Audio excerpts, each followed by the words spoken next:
rain fills the size of the vessel. It's raining. You're standing there with one spoon. And then you're blaming, saying that you didn't give me enough. No, that's rain fills the size of the vessel you hold. Somebody else is standing there with a tumbler. Somebody is holding a mug. Somebody is having a bucket. Somebody has built a cement tank. Somebody built a swimming pool. And somebody dug an artificial lake and said, let all that fall, and I'll have rain fills the size of the vessel that you have.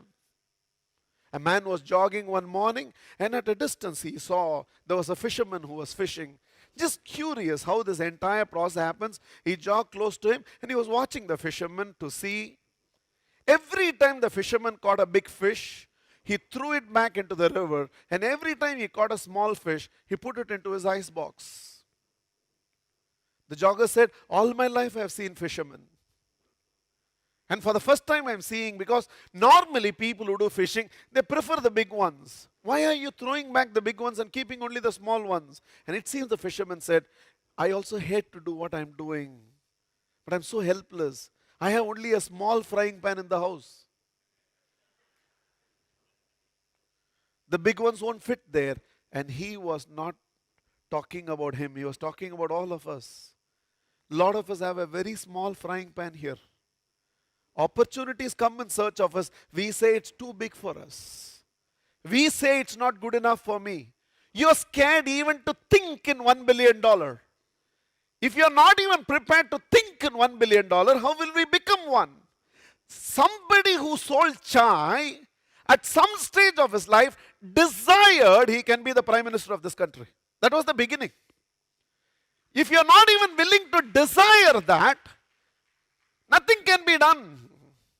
If you keep telling yourself that I am a sinner, I am a sinner, I am a sinner, so I'll never have a divine experience in life, so be it. You'll never have a divine experience in life. Not because divinity did not want to unfold through you, but you have unqualified yourself for that experience. Rain fills the size of the vessel which contains. Even God cannot give you beyond what you believe you deserve. If you keep convincing yourself that I'm cut out for crying in life, I'm cut out for miseries in life, I'm cut out for all these challenges in life, you are scripting such a future for yourself. You're all the time creating the script. Life means if there is an up, there will be a down. Till now he didn't have that plan. But now that you have told if there is up, there will be a down, down is coming. And you draw this into your own life. You draw this into your own life. And life outside is a manifestation of how you think. And that's the truth.